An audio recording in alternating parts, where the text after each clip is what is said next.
Hey! Bah dis donc Alex, va bien falloir la finir cette vidéo sur les arthropodes. Bon, alors, on en est où?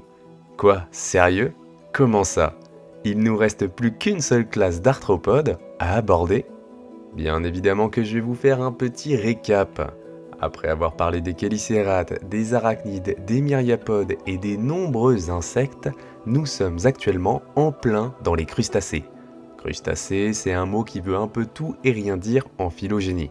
Selon la classification sur laquelle on se base dans cette série d'épisodes, les crustacés se divisent en 3 grands groupes. On a tout d'abord les Allotriocariida, dans lesquels on retrouve les rémipèdes, des sortes de crustacés allongés, les branchiopodes, c'est-à-dire les artémies, triops et daphnies, les céphalocarides, des crevettes un peu cheloues, et enfin les hexapodes, qui comprennent à leur tour les colamboles, les diplours, les protours et les très nombreux insectes. Car ouais, les insectes sont des crustacés terrestres d'un point de vue phylogénie. L'entièreté du clade des Allotriocariida a été traitée dans les épisodes 5 à 14. Le deuxième groupe, c'est celui des oligostracés, dont on a parlé dans l'avant-dernier épisode, l'épisode 15, avec les Mystacocarida, les Ichthyostraca, avec les branchiures et les pentastomides, ainsi que les ostracodes. Le troisième groupe, c'est la superclasse des multicrustacea, qui comprend à son tour 4 classes, sachant qu'on a abordé les 3 premières dans le dernier épisode. Il y avait les copépodes, des crustacés très diversifiés, un des piliers du zooplancton, les tentulocarides, des crustacés parasites ultra spécialisés et peu diversifiés, et les thécostracés, des bestioles dont beaucoup de personnes ne soupçonneraient pas l'origine arthropodienne. Et bah ouais, car dedans on a notamment les balanes, ce sont bien des crustacés. Et aujourd'hui, il nous reste seulement une classe à traiter, les malacostracés, le groupe de loin le plus diversifié, ce qu'on pourrait considérer comme les véritables crustacés si on veut exclure les insectes. Dans ce cas, crustacés s'applique aux malacostracés et non aux pancrustacés. Enfin bref, petit rappel anatomique, chez les crustacés, le corps est subdivisé en 3 tagmes successifs. Le céphalon, le périon et le pléon, sachant que le céphalon et le périon sont soudés entre eux, tandis que le pléon est bien distinct. Tout simplement, périon ça correspond au thorax, tandis que pléon ça correspond à l'abdomen. Les appendices du périon sont appelés périopodes, tandis que les appendices du pléon sont appelés pléopodes. Sachant que la dernière paire de pléopodes diffère un petit peu d'un point de vue anatomique, elle est appelée uropode. Et enfin, l'extrémité du corps est appelée le telson. Comme c'était le cas pour les groupes de multicrustacea dont on a parlé dans la précédente vidéo, les malacostracés ont une larve dite Nauplius, qui passera par différents stades avant d'atteindre la forme adulte. Mais on le verra, dans beaucoup de cas, le développement des larves se fait dans une poche incubatrice un peu spéciale. Au total, on compte 18 ordres actuels de malacostracés. Ouais, c'est plutôt costaud. Et vous savez quoi, mesdames et messieurs? Nous allons parler de 17 ordres dans cet épisode, et se garder le dernier pour l'épisode final de notre voyage dans la classification des arthropodes.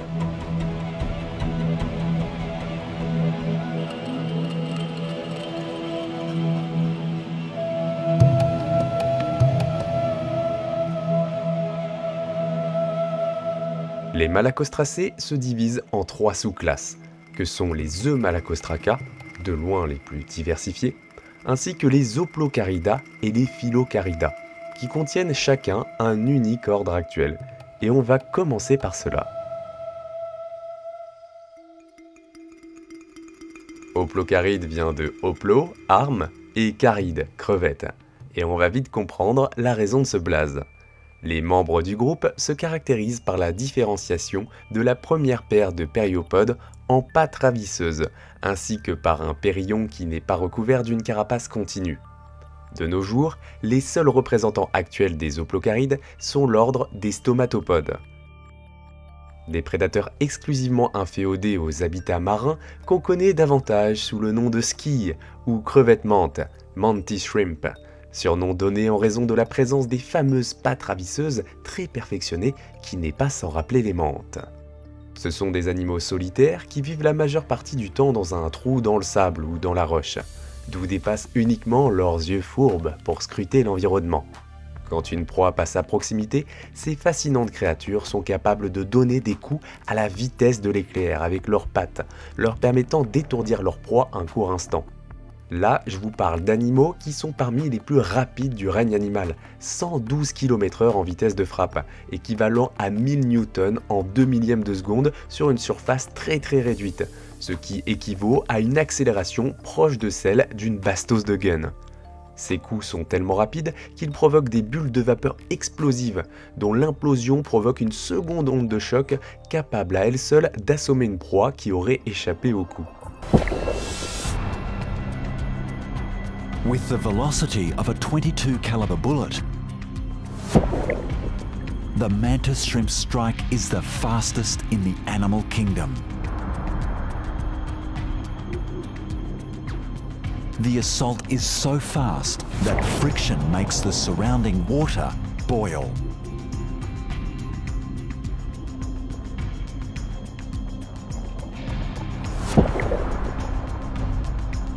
The devastating punch knocks limbs off the victim and delivers a quick death. Cette force de frappe permet aux stomatopodes de briser facilement les coquilles et les carapaces de leur proie, mais aussi de se défendre contre d'éventuelles menaces. Certains témoignages assurent que les crevettes mantes sont capables de briser des vitres d'aquarium ou des caissons d'appareils photo sous-marins. Et comme si ça ne suffisait pas, l'évolution les a dotés d'un autre super pouvoir. Une vision exceptionnellement élaborée. C'est même l'une des plus sophistiquées du règne animal. Bon, déjà, on est sur des yeux pédonculés, qui permettent une vision à 360 degrés et qui pivotent indépendamment l'un de l'autre. Contrairement aux autres arthropodes, vous rajoutez à ça des yeux structurés, en 3 régions distinctes. Les hémisphères dorsal et ventral, séparés par une région équatoriale d'omatidie spécialisée qui permettent à l'animal de réaliser une triangulation de l'objet visualisé, de connaître avec précision sa distance et sa profondeur, bref, une vision en relief. Mais ce n'est pas tout, car les stomatopodes possèdent au moins 16 types d'unités photoréceptives spectralement distinctes. Vous, moi, nous, humains, pauvres mortels, nous percevons une immense variété de couleurs différentes. Pourtant, nous ne possédons que 3 types de cônes. Alors comparé aux 16 types de cônes de la squille, c'est juste impossible pour nous d'imaginer la vision des squilles. Impossible d'imaginer comment elles perçoivent le monde. But...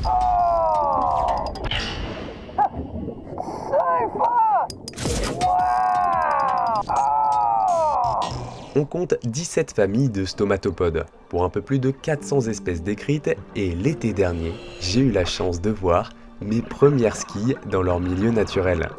De la famille des odontodactylidés, la squille multicolore est plutôt balèze, atteignant sans problème les 30 cm. C'est lors d'une plongée à Zanzibar que j'ai croisé un spécimen se déplaçant sur le fond, et je vous cache pas que considérant mon admiration pour cette bestiole, j'étais comme un dingue sous l'eau. Il existe bien plus grand que la squille multicolore, comme par exemple ici avec la squille zébrée, Lisiosquilina maculata, de la famille des Lisiosquilidés. Avec une longueur pouvant atteindre 40 cm, c'est la plus grande crevette mante du monde. La famille des squillidés est la plus diversifiée, et c'est dedans qu'on trouve la seule espèce à être exploitée de façon massive dans l'industrie de la pêche. Près de 7000 tonnes de Squilla mantis sont pêchées chaque année en mer Méditerranée, dont 85% en mer Adriatique. C'est une espèce qui mesure en moyenne 15 cm. La crevette mante à taches violettes, Gonodactylus smithi, de la famille des Gonodactylidés, vit à l'ouest de l'océan Indien. En 2017, une étude portant sur le cerveau de 200 espèces de crustacés, dont des crabes, des crevettes et des homards, a conclu que le cerveau de notre crevette mante était très complexe et abritait des centres mémoriels et d'apprentissage, dénommés mushroom bodies, qui n'avaient jusqu'alors été repérés que chez certains insectes. La même étude a également mis en lumière des structures similaires chez des espèces de stomatopodes proches, qui ont l'habitude de chasser sur de longues distances. Cette découverte remet en cause l'idée jusqu'alors admise que ces structures cérébrales complexes étaient apparues chez les insectes, et donc après la divergence des hexapodes avec les autres lignées de crustacés, il y a environ 480 millions d'années. Sinon, sachez qu'il existe aussi des ordres éteints d'hoplocarides, comme par exemple les Aeschronectida, qui ressemblaient pas mal aux stomatopodes et dont on a retrouvé des traces datant du Carbonifère aux États-Unis et dans les îles britanniques. Allez, on embraye direct avec la sous-classe des phylocarides, comprenant l'ordre actuel des Leptostraca ainsi que des ordres éteints dont la place taxonomique est assez disputée. Je ne vais pas m'attarder sur les groupes éteints, mais sachez que les phylocarides sont un groupe très ancien, très ancien. Canadapsis perfecta, une des stars du livre La vie est belle, découvert dans les schistes de Burgess, candidat en tant qu'ancêtre des Malacostracées, et parfois placé au sein des phylocarides. De nos jours, seule une quarantaine d'espèces appartenant aux Leptostracées ont survécu. Elles sont habituellement de petite taille, mesurant de 5 à 15 mm de long, et se distinguent par la perte de la fonction ambulatoire des membres thoraciques, qui ne servent plus qu'à l'alimentation, à la respiration et à la protection du couvain. Je vous avoue, sur le net, il n'y a pas masse images de Leptostracées, et perso, j'en ai jamais observé sur le terrain. Ce que vous voyez depuis tout à l'heure, c'est l'espèce Nebalia bipes, de la famille des Nebaliidae. C'est la première espèce de l'ordre à avoir été décrite. Elle vit dans les eaux côtières à des profondeurs de 5 à 60 mètres, sous les pierres ou parmi la matière organique en décomposition, où elle est commune et parfois abondante. Les yeux sont rouges et on remarque une épine rostrale qui se projette vers l'avant entre les yeux. Étant donné que les Leptostracées sont les derniers des phylocarides, ils constituent le groupe frère de la prochaine et troisième sous-classe, la plus diversifiée, celle des Eumalacostraca, ce qui signifie tout simplement les vrais Malacostracées. Et ils se divisent à nouveau en 3 superordres, que sont les Peracarides, les Syncarides et les Eucarides. Le premier sous-ordre, Peracarida, les Peracarides, rassemble 12 ordres, c'est-à-dire la majorité des ordres dont on va parler aujourd'hui. Les membres du groupe ont un point commun. Ils possèdent une poche incubatrice appelée marsupium. Ouais, tout simplement le même nom que la poche des marsupiaux, car la fonction est similaire. Ce marsupium, présent chez les femelles, est formé par ce qu'on appelle des oostégites, des sortes de plaques lamelleuses qui se développent sur la face ventrale des segments thoraciques libres pendant la période de reproduction. Le marsupium pourra ainsi accueillir les futurs œufs qui s'y développeront. La grande majorité des Malacostracées ne se sont jamais aventurés dans les terres, plus loin que les zones littorales ou le bord des eaux douces. Mais vous le verrez, certains Peracarides très connus ont évolué vers une écologie entièrement terrestre, habitant même nos jardins dans les régions tempérées. Et ça, c'est en partie dû à leur marsupium. Le premier Peracaride connu est Oxyuropoda ligioides, dont on a retrouvé un fossile datant du Dévonien supérieur il y a plus de 360 millions d'années en Irlande. On va entamer ce beau morceau avec l'un des 2 ordres de Peracarides les plus connus. J'ai nommé les amphipodes. Très abondants en milieu marin, notamment dans la zone de balancement des marées, ils ont également colonisé les eaux saumâtres et les eaux douces. Le nom de l'ordre vient du grec amphi, des 2 côtés, et podos, pied, en raison des 2 genres de pattes différentes qui caractérisent ces crustacés. Ils sont à mettre en opposition avec leurs proches cousins, dont on parlera après, les isopodes, du grec iso qui veut dire identique, chez lesquels toutes les pattes sont de même forme. En effet, chez les amphipodes, au niveau du périon, on distingue 2 paires de gnatopodes qui ont de nombreuses fonctions et permettent notamment aux amphipodes de se fixer à un substrat ou à un copain. Les 4 paires de périopodes suivantes ont une fonction de locomotion. Au niveau du pléon, on a ensuite les pléopodes qui sont continuellement agités pour ventiler les cavités bronchiales, et ils jouent aussi un rôle important dans la locomotion. On compte plus de 10 000 espèces d'amphipodes qui se répartissent en 6 ou 7 sous-ordres. Je m'explique. On a les Amphilochidea, les Colomastigidae, les Pseudingolphielidea, les Hyperiidea, les Hyperiopsidea et les Santicodata. Et enfin, les Ingolphielidea. Mais bon, d'après certaines sources, ces derniers sont maintenant considérés comme un ordre à part entière au sein des Peracarides. Mais ces données sont récentes et débattues. Cela me permet d'ailleurs de le rappeler, mais tout ce que je vous présente en termes de classification n'est pas figé dans le temps, loin de là. La phylogénie est une science vivante et les arbres sont constamment remaniés. Personnellement, j'ai fait le choix de vous présenter cette classification assez simplifiée, mais très probablement qu'elle ne sera plus valide d'ici quelques années ou même qu'elle est déjà erronée selon certains auteurs. Enfin bref, ce n'est qu'un détail, mais je vous jure que sur les crustacés, je me suis bien cassé les dents, bien plus que pour les autres taxons. Du coup, pour parler rapidement des Ingolphielidea, on n'en compte que 30 espèces pour 2 familles, les Ingolphielidés et les Metengolphielidés. Ils ont un peu une tronche de verre et apparemment on les retrouve aussi bien dans les fonds marins que dans les lits des rivières de haute montagne ou dans les eaux souterraines.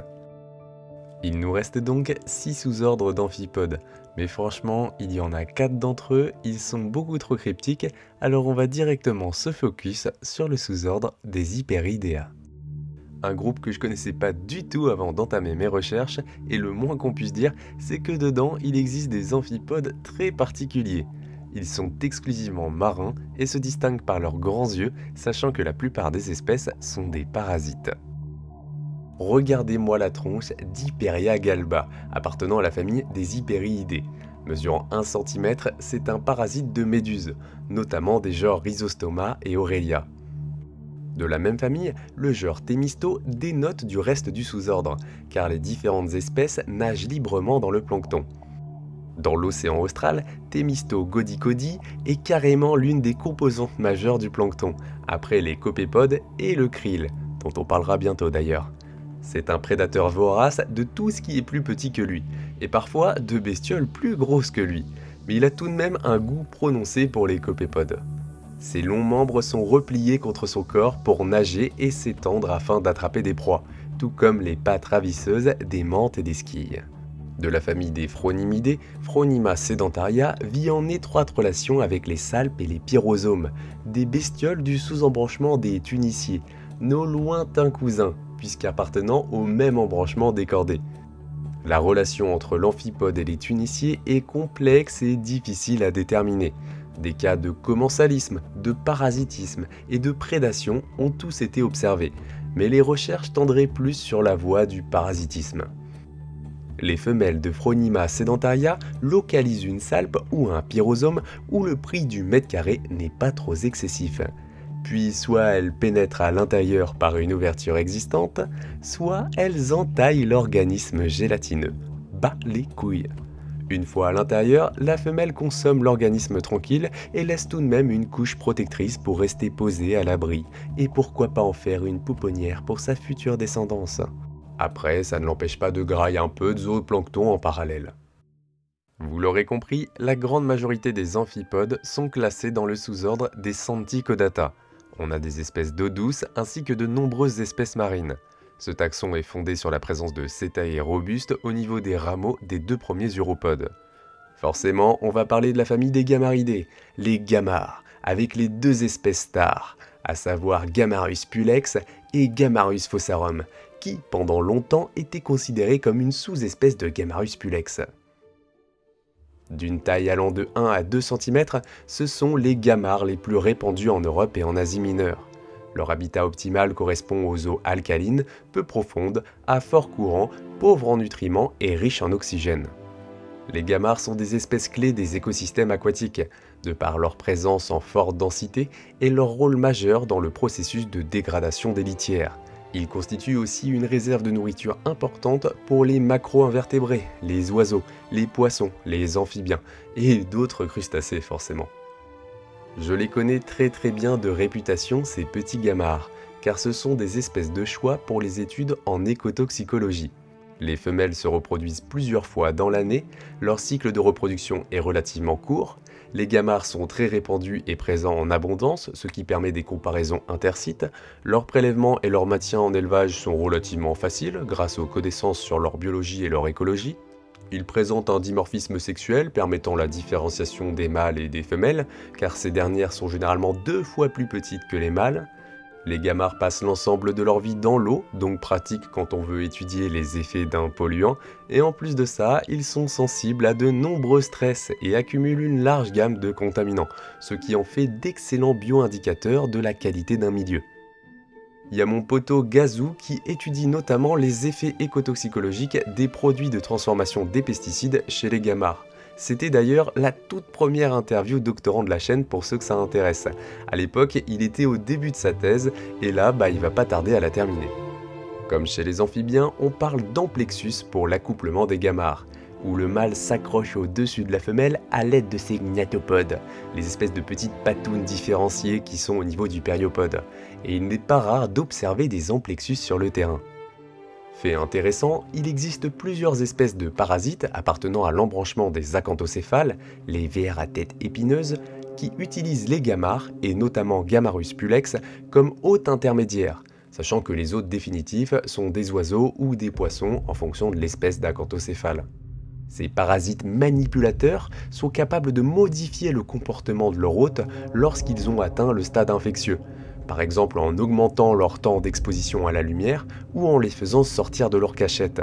Les gamards sont ainsi plus vulnérables face à la prédation, augmentant ainsi la probabilité du parasite d'être transmis à son hôte définitif. C'est vraiment fascinant, le parasitisme, ça me termine quand même, c'est un truc de fou là. J'avais aussi envie de vous présenter une autre espèce de gamaridés dont j'ai fait la connaissance très récemment. Voici le gamard du Danube, Dicherogamarus villosus, surnommé la crevette tueuse. Originaire de la région ponto-caspienne, ce gros gamard ubiquiste de 3 cm est désormais invasif dans de nombreux cours d'eau et étangs, notamment dans le lac Léman ainsi que dans le lac du Bourget. Et j'en profite pour donner des news. J'ai récemment démarré un post-doctorat au laboratoire Cartel, à l'université de Savoie-Mont-Blanc, juste à côté du lac du Bourget, où j'étudie l'écologie chimique de petits bivalves invasifs. Mais ça, c'est une autre histoire. Tout ça pour vous dire que je suis confronté quotidiennement à ce gigantesque gamard qui pullule dans mes prélèvements. Il prédate une grande variété de macro-invertébrés, notamment des espèces de gamards autochtones, comme Gamarus pulex. Dans le réseau trophique, des analyses isotopiques laissent penser que Dicherogamarus occupe la même niche écologique qu'un poisson bentivore.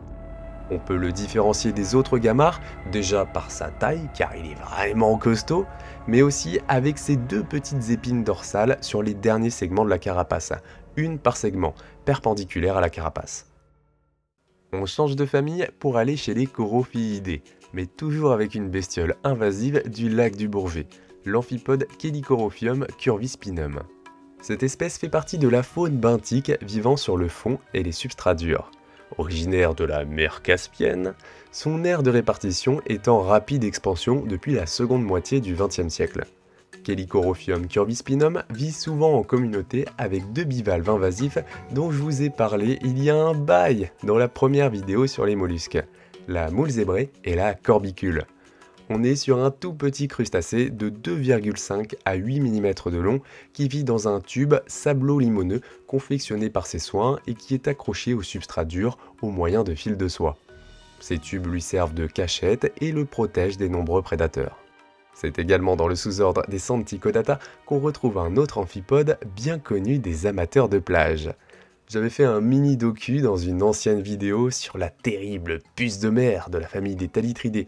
Je recycle pas souvent, mais comme j'avais fait des images sympas, voilà, je vous rebalance le rush, bim! Voici la terrible puce de mer, Thalitrus saltator, un petit amphipode sauteur qui vit sur les plages, plus précisément dans la zone supralittorale de l'estran, ce qui correspond à la zone submergée seulement lors des grandes marées. On est sur une bestiole qui atteint maximum 25 mm de long pour les gros mâles. Pendant la journée, le thalitre creuse des galeries dans le sable, mais c'est surtout sous la laisse de mer, ces gros tas de débris et d'algues en haut des plages, qu'on va retrouver cette espèce en grand nombre, formant des colonies très denses, jusqu'à plusieurs centaines d'individus par mètre carré. Les thalitres sont essentiellement phytophages et nécrophages. Ils se nourrissent d'algues, appréciant particulièrement les phéophycées, comme le fucus ou les laminaires. Même si elle nage très bien, la puce de mer ne supporte pas une immersion prolongée dans l'eau de mer. Elle se déplace en bondissant, d'où son nom de puce de mer. Elle possède un rythme circadien. Je m'explique, ça veut dire qu'étant sensible aux UV, c'est principalement la nuit que la puce de mer va être active, ce qui lui permet d'échapper aux oiseaux, qui sont ses pires ennemis. Des études ont démontré un sens inné de l'orientation chez la puce de mer, mais surtout une capacité d'apprentissage des jeunes, qui s'orientent de mieux en mieux par rapport à la rive au fur et à mesure qu'ils vieillissent. En raison de leur régime alimentaire, de leur densité et de leurs nombreux prédateurs, les thalitres jouent un rôle important dans le transfert de la production primaire de l'estran vers les animaux de niveau trophique supérieur, comme les oiseaux. Cela implique que les puces de mer sont très dépendantes de la production d'algues. Malheureusement, le nettoyage régulier des laisses de mer en haut des plages est une menace importante pour l'espèce et les services écosystémiques qu'elle rend par la même occasion. T'es sous ma pompe toi. Toujours dans le même sous-ordre, il faut également que je vous parle absolument de la famille des Caprellidés, communément appelées caprelles. Dans l'entièreté du vivant, je pense que ça va être difficile de trouver un look plus alien que ça. Les anglophones les appellent skeleton shrimp.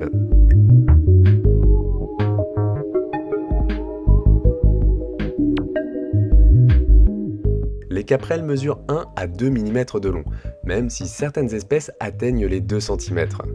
Elles vivent dans le milieu marin, accrochées à des macrophytes, très souvent des algues. On est sur des big boss du mimétisme, qui se confondent parfaitement dans leur environnement. Les faces me font pâle figure à côté, je trouve.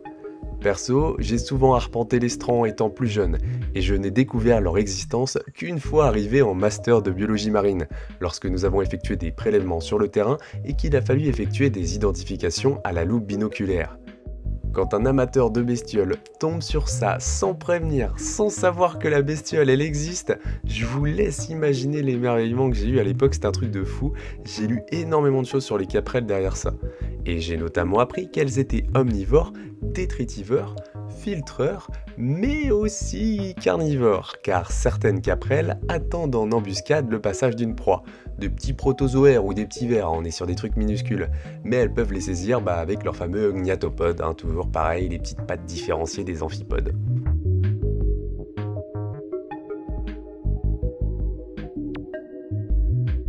C'est parfait car je ne pouvais pas mieux finir les amphipodes qu'avec les caprelles.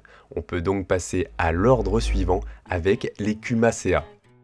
Leur forme n'est pas sans rappeler vaguement un mélange entre limule, triops et larves de carabidés. Les anglophones les surnomment hooded shrimp, crevettes à capuchon, ou coma shrimp, crevettes à virgule.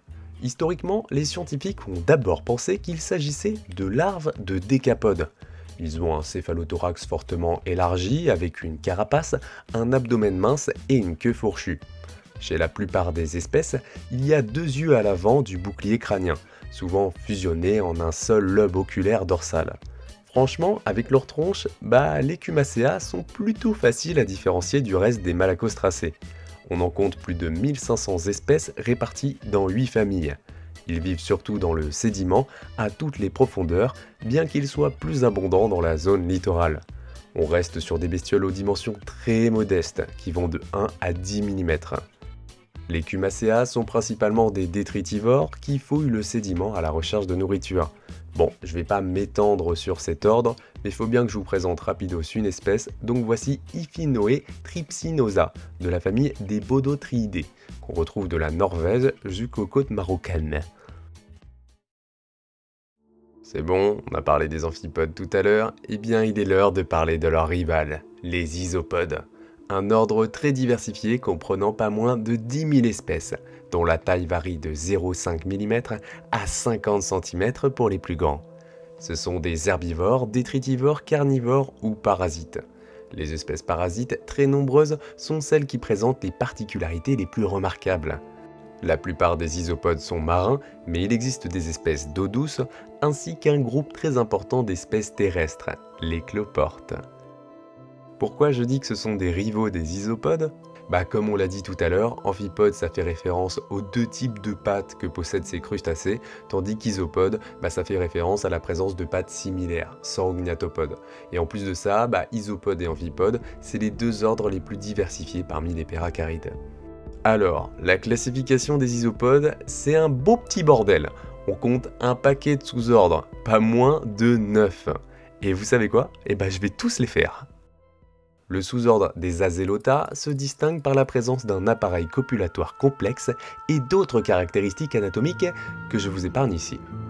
On retiendra l'espèce phare du groupe, l'azelle, de la famille des Azélidés. Cet isopode vit dans les eaux douces de faible courant. On le retrouve souvent avec les gamarres, étant lui aussi une source importante de nourriture pour de nombreuses bestioles. Cependant, on différencie facilement les azelles des gamarres, car ils sont plus aplatis et marchent plutôt sur le fond au lieu de nager, ce qui n'est pas le cas des gamarres, qui nagent de côté, le corps recroquevillé en position arrondie. Après, il existe un paquet d'autres familles d'Azezolata, comme par exemple les Santiidae, des petits isopodes mignons qu'on retrouve sur les éponges, ou encore le genre Jaera de la famille des Janiridae. Mais bon, faut qu'on passe à la suite, sinon ça va être interminable.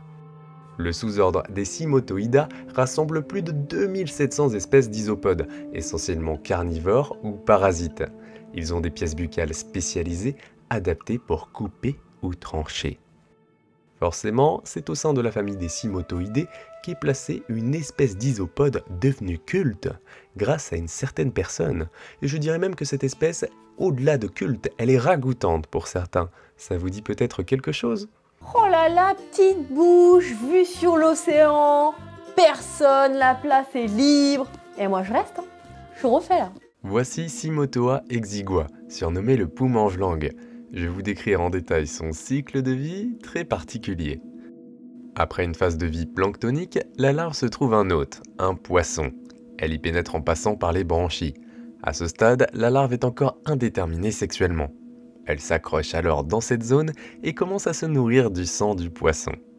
Durant cette période, la larve continue à grandir et à se développer. Et une fois qu'elle a atteint une taille suffisante, elle subit une différenciation sexuelle en mâle. Si l'hôte est inoccupé, le mâle migre vers la bouche du poisson et se transforme en femelle. Là, le Cymothoa s'attache à la langue de son hôte en utilisant ses pattes avant pour s'agripper fermement et se nourrir du sang de la langue du poisson. Plus le parasite croît, moins la quantité de sang qui parvient à la langue du poiscaille est importante. Celle-ci finit alors par s'atrophier et tomber par manque d'apport sanguin. L'isopode parasite de 3 cm en profite carrément pour remplacer fonctionnellement l'organe manquant en fixant son corps sur les fibres musculaires du moignon restant. Un délice, me direz-vous, mais le truc le plus fou, c'est que le poisson est quand même capable d'utiliser le parasite comme une langue normale par la suite, l'isopode femelle faisant office de prothèse. Comme il n'y a plus de langue, le pou-mange-langue se nourrit de mucus. C'est vraiment un cas unique et extrême de parasitisme où l'on assiste au remplacement complet et fonctionnel d'un organe. Mais le parasite ne tue pas son hôte, dans l'objectif d'assurer son propre cycle de vie. Une fois que la femelle est installée dans la bouche, un des mâles restés dans les branchies se déplace pour venir s'accoupler avec elle.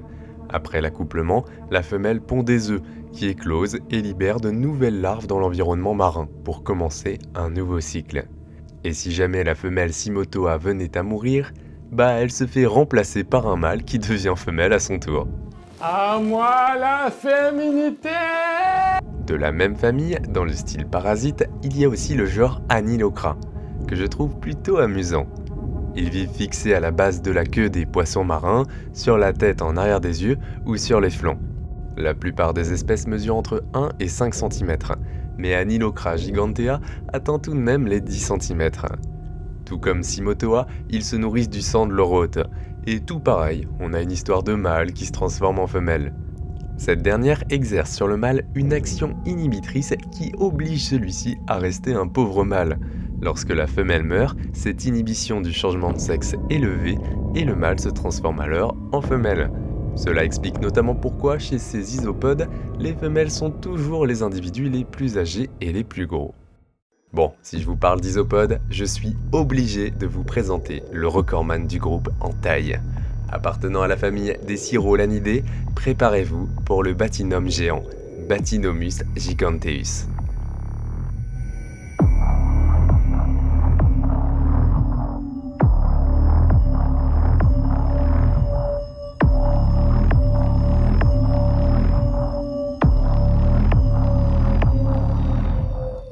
Un des cas les plus célèbres de gigantisme abyssal.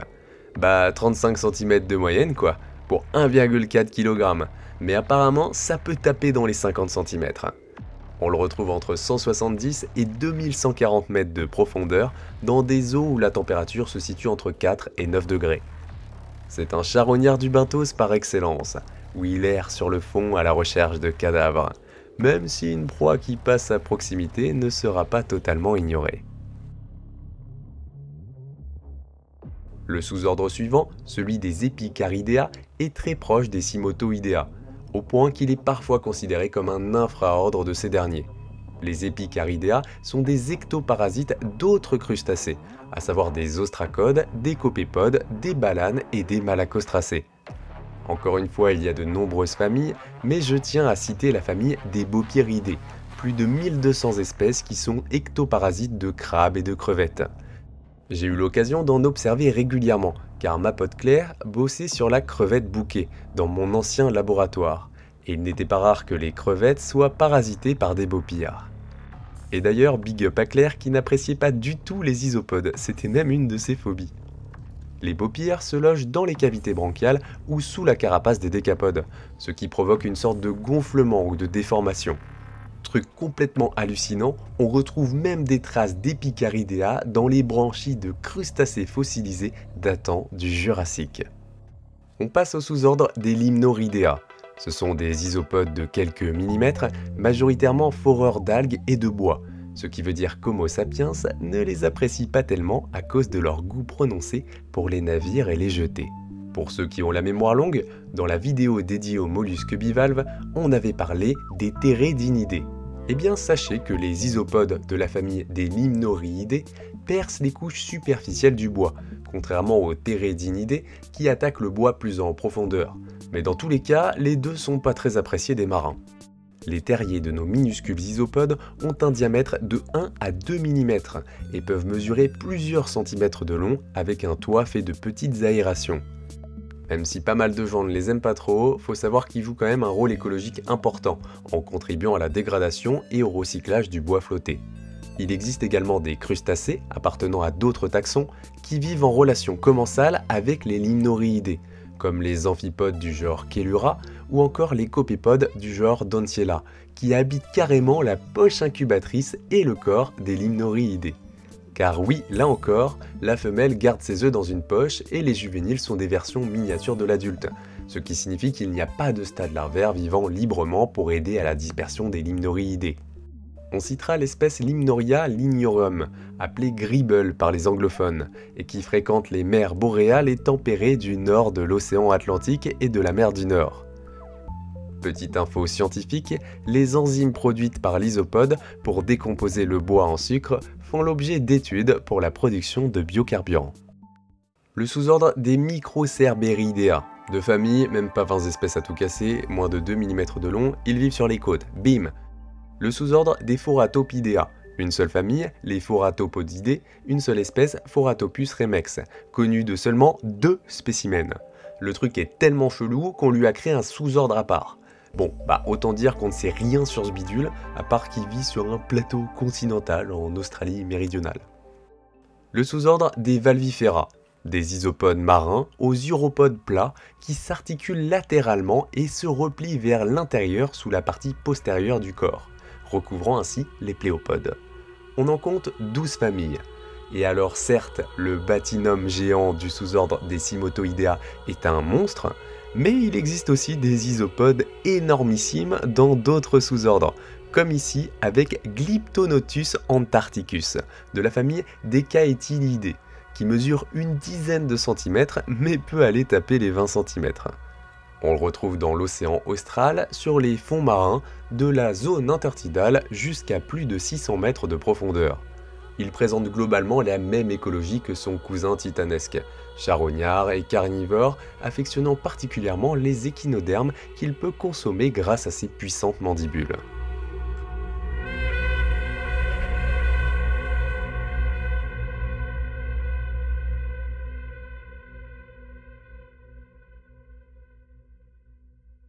Enchaînons avec le sous-ordre des Sphaeromatidea.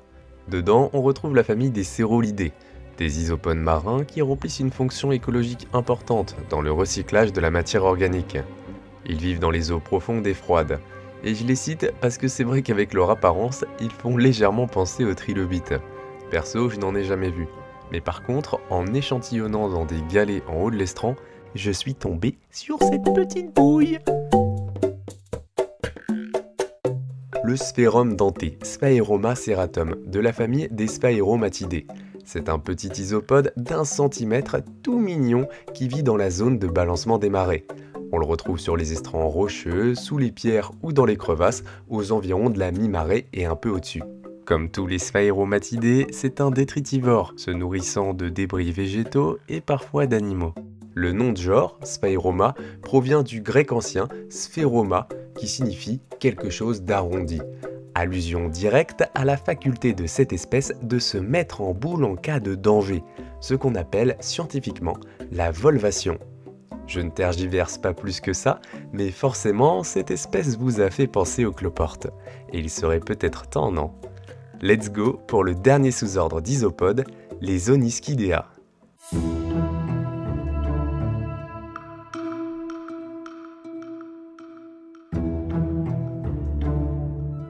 Avec plus de 4000 espèces identifiées, les cloportes forment le sous-ordre des Onyskidea. Ce sont les seuls malacostracés à s'être totalement libérés du milieu aquatique dans la totalité de leur cycle de vie. Encore une fois, c'est dû au fait que leur développement précoce se déroule dans une poche incubatrice, le marsupium, située sur la face ventrale de la femelle. On retrouve les cloportes partout à l'exception des zones polaires, et ils sont particulièrement abondants dans les régions tropicales. Les cloportes sont lucifuges, c'est donc pendant la nuit que leur activité sera la plus élevée, et ça explique aussi pourquoi on les retrouve dans des endroits sombres et humides où ils peuvent former des colonies très importantes, les aidant ainsi à résister à la dessiccation. Sous les pierres, dans le bois mort, sous l'écorce des arbres, dans les feuilles ou dans les anfractuosités rocheuses, ils ont l'embarras du choix et les différentes espèces ont leurs petites préférences. Ce sont des détritivores qui se nourrissent notamment de matières végétales en décomposition, contribuant ainsi au recyclage de la nécromasse et participant au transfert des nutriments dans le sol. C'est notamment pour cette raison que nombre d'amateurs de terrariophilie ont commencé à introduire des cloportes dans leur terrarium bioactif, afin de recréer un véritable petit écosystème. Mais depuis quelques années, la mode des cloportes a explosé. Les isopodes ne sont plus des protagonistes secondaires des installations, mais bien les stars. Pour ceux que ça intéresse, je vous redirige vers les vidéos de Therapodia sur le sujet, qui sont une mine d'informations pour l'élevage des cloportes. Comme c'est le cas pour les Sphaeromatidés, certaines espèces de cloportes peuvent se rouler en boule. On en avait parlé il y a longtemps dans la vidéo dédiée aux myriapodes, mais il ne faut pas confondre les cloportes avec les gloméris, qui ont beaucoup plus de pattes et qui sont des diplopodes, donc des sortes de mille pattes quoi. La classification des cloportes est un gros bordel, elle est trop souvent remaniée, alors j'ai décidé de vous présenter juste quelques espèces en vrac comme ça. Le cloporte par excellence, c'est lui, Armadillidium vulgare, de la famille des Armadillidiidae. C'est sans aucun doute l'isopode qui a été le plus étudié. Mesurant jusqu'à 18 mm de long, il peut se rouler en boule. Et voici son cousin, Armadillidium granulatum, qu'on retrouve principalement dans les zones littorales d'Europe. Attention à ne pas confondre la famille des Armadillidiidae avec les Armadillidae, famille à laquelle appartient Armadillo officinalis, un cloporte qui affectionne la garrigue, un milieu sec et pierreux. Forcément, le bassin méditerranéen est son aire de prédilection. C'est également dans cette famille qu'on retrouve les fameux Cubaris, bien connus des amateurs de cloportes. Difficile de déterminer les différentes espèces, voilà pourquoi on parle souvent de Cubaris sp. En revanche, niveau skin, bah là on se fait plaisir. Voici les Rubber Ducky, et eux, c'est les Panda King. On dirait des équipes NBA quoi. La famille des Porcellionidés est très riche, avec plus de 500 espèces décrites. On les reconnaît à leur plaque ventrale de l'exosquelette thoracique qui s'évase légèrement au-dessus des pattes.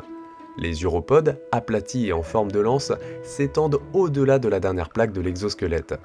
Le représentant le plus connu est le cloporte rugueux, Porcelios caber, qui apprécie la litière des sols. Celui-là, par contre, il ne peut pas se rouler en boule. Chais! On a la famille des Onyskidés, avec ici l'azelle des murs, Onyschus azellus, très répandu en Europe du Nord et occidentale, ainsi que sur les îles britanniques. Alors ouais, malgré son nom vernaculaire, rien à voir avec la famille des Azellidés, dont on a parlé tout à l'heure. Enfin, sachez qu'il existe certaines espèces de cloportes amphibies qui vivent en bord de mer. C'est le cas des Ligiidés, avec mon chouchou, la Ligie océanique, Ligia oceanica. Cet isopode est très commun sur les rivages atlantiques européens, mesurant jusqu'à 3 cm de long. Ça en fait des gros cloportes. Les Lygies ont un corps aplati, avec 2 longues antennes et de grands yeux composés. Le telson porte 2 longs uropodes effilés et biramés caractéristiques. Pendant la journée, les Lygies se cachent dans les anfractuosités, comme ici avec ce magnifique spécimen que j'ai photographié alors qu'il était caché dans une fissure de la jetée de Luc-sur-Mer. Puis une fois la nuit tombée, les Lygies sortent par centaines en haut des plages pour se nourrir de fucus, de débris végétaux et parfois d'animaux et de mousses. Je le redis, mais je suis trop fan de cette petite bestiole. Wouah, c'était costaud les isopodes. On va maintenant revenir à des ordres moins diversifiés, même beaucoup moins diversifiés, puisque voici les Myctacea. Enfin, je dis les, mais c'est plutôt le Myctacea, car on a une unique espèce Myctocaris alopé, le seul du genre Myctocaris de la famille des Myctocarididae, endémique de certaines grottes des Bermudes. La biologie de ce petit crustacé de 3,5 mm de long est mal connue. Il fuit la lumière et reste caché dans les parties isolées de la grotte, où on peut l'apercevoir nager, mais en de rares occasions, il peut se reposer ou marcher sur des rochers. On ne va pas aller très loin non plus avec l'ordre des Boschusacea, qui comprend l'unique famille des Hirsutiidae, autrefois placée dans les Myctacea. Retournons à un plus gros morceau avec l'ordre des Mycida, là encore de petits crustacés rassemblant plus de 1000 espèces qui ressemblent à des crevettes. Mais attention, les véritables crevettes, on n'en a pas encore parlé et on n'en parlera pas dans cet épisode. Ce sera pour le prochain épisode. Et j'ai bien conscience que c'est assez compliqué de tout différencier, surtout avec les noms anglophones qui n'arrangent pas du tout les choses. Parce que tous les ordres là, c'est bidule shrimp, machin shrimp, et du coup c'est vraiment un beau bordel. En tout cas, les Mycida n'y manquent pas, car on les appelle opossum shrimp. Et ce parce que les femelles possèdent une poche dans laquelle elles élèvent les larves. Je vous le fais pas à chaque fois, mais c'est vraiment une des caractéristiques principales du groupe des Peracarides. Ce qu'il faut retenir, c'est que les larves ne sont pas libres dans la colonne d'eau. Les jeunes éclosent des œufs directement en tant qu'adultes miniatures. Malgré leur faible fécondité, ces bestioles ont un cycle de reproduction court, ce qui signifie qu'elles peuvent rapidement se reproduire en grand nombre. On retrouve les Mycida dans le monde entier, majoritairement dans les environnements marins, car moins de 10% des espèces vivent en eau douce. Mais en tout cas, la plupart du temps, elles sont benthiques et évoluent sur le fond pendant la journée. Puis une fois la nuit tombée, elles deviennent planctoniques et nagent activement avec leurs pléopodes. Ces crustacés sont des filtreurs omnivores qui se nourrissent d'algues, de détritus et de zooplancton. Et c'est sûr que niveau alimentation, là encore on ne fait pas dans l'originalité. Les Mycida comprennent 2 familles que sont les Mycidés, forcément, ainsi que les Pétalophthalmidés. Je vais vous citer quelques espèces intéressantes. De la famille des Mycidés, Hemimysis anomala est une bestiole rouge de 6 à 11 mm, perpétuellement en mouvement avec ses 4 antennes presque aussi longues que le corps et de gros yeux noirs pédonculés. C'est une espèce d'eau douce et saumâtre qui ne peut pas supporter une eau dont la salinité est supérieure à 19 PSU. Elle privilégie les habitats riches en pierres, cavités et en fractuosité, où elle peut se réfugier pendant la journée, comme la plupart des Mycida. Elle n'apprécie pas la lumière directe. Juvénile, elle se nourrit principalement de phytoplancton, puis au fur et à mesure de sa croissance, elle consomme de plus en plus de zooplancton, notamment des diplostracés et des copépodes, encore des arthropodes dont on a déjà parlé dans les précédentes vidéos et vers lesquelles je vous renvoie. Hemimysis anomala est originaire de la région ponto-caspienne.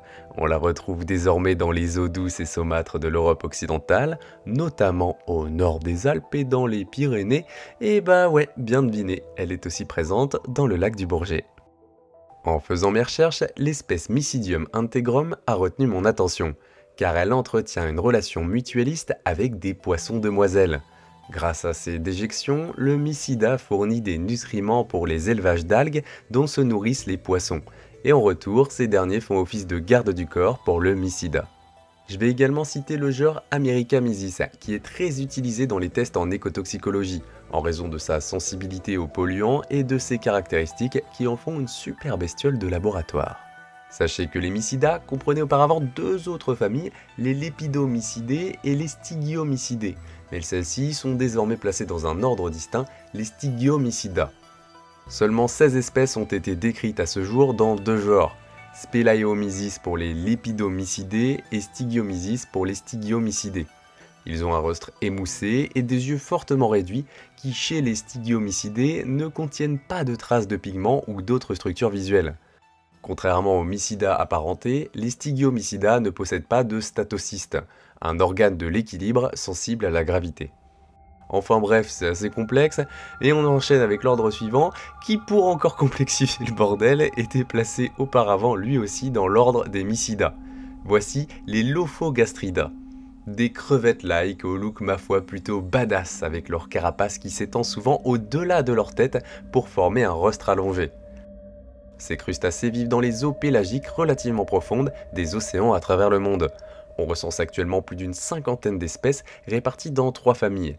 Et là encore, les femelles transportent leurs jeunes dans un marsupium, évitant le stade larvaire planctonique nanani nanana. De la famille des Gnatophosiidae, Gnatophosia zoea est largement répandue dans l'océan Atlantique, du cercle arctique jusqu'à l'équateur et dans l'océan Pacifique. Les adultes peuvent atteindre 40 à 50 mm de long, sans compter le rostre. Une autre espèce nommée The Giant Red Mysid, Neognatophosia ingens, atteint la taille remarquable de 35 cm. Cela en fait le plus grand crustacé pélagique du monde, qui fréquente les eaux entre 900 et 1400 mètres de profondeur. Dans le style crevette rigolote, on pourrait aussi parler de l'ordre des Pygocéphalomorpha. Mais en vrai là, j'abuse un peu, car ils sont tous éteints ayant vécu du Carbonifère jusqu'au Permien. A contrario, les Spelaeogryphacea existent toujours. Des bestioles qui ne dépassent pas les 10 mm et présentent une extraordinaire diversité de 4 espèces. Même si forcément, des fossiles du groupe ont été retrouvés datant du Carbonifère précoce. On ne connaît quasiment rien concernant ces espèces, à part qu'elles sont toutes souterraines. Genre il y a Poticoara brasiliensis, qui n'est connu que d'une grotte au Brésil, ou encore Spelaeogryphus lepidops, qui n'est connu que d'une grotte en Afrique du Sud. Enfin bref, tout ça pour dire qu'il en existe probablement plein d'autres ailleurs, et qu'on apprendra un jour à mieux les connaître, qui sait. On va enchaîner sur un ordre un peu plus costaud, pas non plus des milliers et des milliers d'espèces, juste 1000 espèces, et c'est déjà pas mal. Je vous présente les Tanaidacea. Encore une fois, des bestioles à l'apparence de petites crevettes, 0,5 mm à 12 cm, mais honnêtement, ça dépasse rarement les 5 mm. On notera une paire de périopodes adaptés à l'enfouissement dans la vase. Les Tanaidacea sont des crustacés majoritairement marins, parfois côtiers ou qui vivent dans les estuaires. Certaines espèces vivent dans les grandes profondeurs jusqu'à 9000 mètres, au point de représenter parfois l'une des faunes les plus abondantes à ces profondeurs. Niveau reproduction, là encore c'est classique pour des péracarides, marsupium, nanani nanana. On compte 2 sous-ordres actuels que sont les Apseudomorpha et les Tanaidomorpha, mais franchement là, je vois pas trop l'utilité d'aller dans le détail. Et enfin, pour terminer le superordre des péracarides, les Thermosbaenacea. Tada! Encore un groupe inconnu pour 99,99999% des gens. Ce sont des crustacés aveugles qui vivent surtout dans les sources chaudes, les étangs souterrains et les grottes marines. Comme on le voit ici sur la photo, en tant que péracarides qui se respectent, les adultes portent les embryons en développement sous leur carapace jusqu'à l'éclosion. Ouais, c'est quand même stylé, on va pas se le cacher. On compte une quarantaine d'espèces réparties dans 4 familles. Ici le genre Tethys baena, de la famille des Monodeliidae, de loin la famille la plus diversifiée. On retrouve le genre en Europe, en Afrique et en Amérique. Et ça y est, on y est, le deuxième superordre de Malacostracés, les Syncarides, qui comportent seulement 2 ordres, des crustacés avec des caractères plutôt archaïques, comme en témoigne la nette séparation des métamères thoraciques. C'est un groupe ancien, comme l'attestent les données fossiles. Les Syncarides devaient être très abondants dans les habitats marins de l'hémisphère nord au cours du Permien et du Carbonifère, mais aujourd'hui les 2 ordres existants sont confinés à l'eau douce. Tout d'abord on a l'ordre des Anaspidacea, qui comprend 4 familles fréquentant les eaux de surface et souterraines. Les espèces de la famille des Anaspididae vivent uniquement en Tasmanie, sous terre, dans des lacs, des ruisseaux et des marécages. C'est le cas de l'espèce Anaspides tasmaniae, surnommée Mountain Shrimp. car on la retrouve dans des ombiliques glaciaires à plus de 300 mètres de hauteur. Les membres de la famille des Coonongidae vivent aussi en Tasmanie ainsi que dans la partie sud-est du continent australien. Et ils ont la particularité de vivre dans les terriers d'écrevisses d'eau douce et certains ont été retrouvés dans des cavernes. Sinon, on a aussi les Psamaspididae et les Stygocarididae qui vivent au KLM dans des grottes. L'autre ordre de syncarides, c'est celui des Bathynellaceae. Et là encore, deux familles, les Bathynélidae et les Parabathynélidae, qu'on retrouve dans les eaux souterraines et dans les espaces interstitiels entre les grains de sable. La plupart, ils font des tailles millimétriques qui sont aveugles, transparents. Apparemment, c'est aussi des bons indicateurs de la qualité des eaux car ils disparaissent à la moindre pollution. Place désormais au dernier superordre de cet épisode et par la même occasion de cette série dédiée aux arthropodes, les eucarides, caractérisés par la fusion de la carapace à tous les segments thoraciques et par la possession des yeux traqués. Dedans, on retrouvait auparavant trois ordres, les Amphionidaceae, les Euphausiacées et les décapodes. Autrefois, on avait un ordre qui comprenait la seule espèce Amphionides reinodi, formant ainsi l'ordre des Amphionidaceae, un petit crustacé planctonique que l'on trouve dans tous les océans tropicaux du monde, et avec une morphologie assez particulière puisque de nombreuses parties du corps sont réduites ou absentes. Par exemple, il n'y a qu'une seule paire de pièces buccales, les maxillaires, et les mandibules sont vestigiales. Mais finalement, les données moléculaires récentes confirment que Amphionides reinodi est une forme larvaire de crevettes de la superfamille des Pandaloidea, des crevettes de l'ordre des décapodes. Enfin bref, on passe à l'ordre suivant qui lui existe bel et bien et il est très connu. Je pense qu'après les isopodes et les amphipodes, c'est le troisième plus connu de la vidéo. Les Euphausiacées. Ça vous parle pas? Pas du tout? Et peut-être que le mot krill, là je pense que ça parle à la plupart d'entre vous. Ce sont des petits crustacés des eaux froides formant un des maillons les plus importants des réseaux trophiques des océans, un peu comme les copépodes. Les Euphausiacées vivent en bancs gigantesques pouvant atteindre 2 millions de tonnes et s'étendant sur 450 km². Après les copépodes, c'est l'un des groupes d'animaux les plus nombreux sur la planète. Le krill se nourrit de phytoplancton, les organismes à la base de toutes les chaînes alimentaires marines. Krill, c'est un mot d'origine norvégienne qui veut dire petite friture. Il était employé par les baleiniers pour désigner les milliards d'organismes planctoniques mangés par les cétacés. Les Euphausiacées possèdent des branchies très développées et bien visibles. La plupart des espèces mesurent à l'âge adulte entre 1 et 2 cm, mais quelques-unes dépassent les 5 cm. On compte environ 90 espèces réparties dans deux familles, les Euphausiidae et les Bentheuphausiidae. Sauf qu'en fait, mis à part une espèce, elles sont toutes placées dans la famille des Euphausiidae. En effet, Bentheuphausia amblyops est le seul représentant de la famille des Bentheuphausiidae. C'est une espèce bâtipélagique des mers sud de l'Atlantique, de l'océan Indien et du Pacifique. Elle se distingue des Euphausiidae par plusieurs caractéristiques morphologiques, les plus apparentes étant qu'elle n'est pas bioluminescente et que sa première paire de pléopodes n'est pas modifiée pour devenir un outil copulatoire. Car oui, du côté des Euphausiidae, la plupart des espèces sont bioluminescentes, grâce à des photophores producteurs de luciférine, émettant ainsi de la lumière pour se défendre ou communiquer dans l'obscurité. Dans cette famille, on pourra citer Meganictiphanes norvegica, qui avec ses 7 cm est présent dans les eaux froides et riches en nutriments de l'Atlantique Nord ainsi qu'en Méditerranée. Parmi les espèces les plus abondantes de krill, on est obligé de citer le krill antarctique, Euphausia superba, de la famille des Euphausiidae, mesurant 6 cm pour 200 grammes et pouvant vivre jusqu'à 6 ans. Ce qui est quand même plutôt balèze pour un petit crustacé, tu te dis le machin il vit 6 ans et il survit là dans des bancs gigantesques. Moi je trouve ça assez stylé. En Antarctique, Euphausia superba est l'alimentation de base pour tout un tas de bestioles. Cétacés, phoques, poissons, oiseaux. Ça permet aussi l'exportation du carbone vers les fonds marins. On est sur une biomasse de cette seule espèce qui s'élève à 500 millions de tonnes, soit tout simplement l'une des espèces animales les plus abondantes de la planète.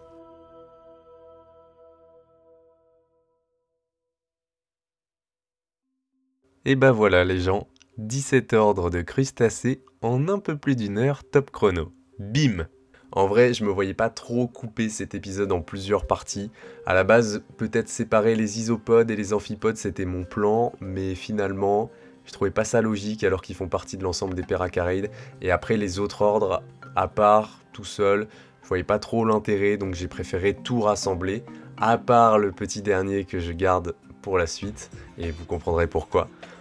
Comme d'habitude, c'était un travail intense de bibliographie, de synthèse, de voix off et de montage. Là, mon Word, je l'ai sous les yeux, il y a quasiment 18 pages, j'ai tout fait d'une traite, je suis éclaté.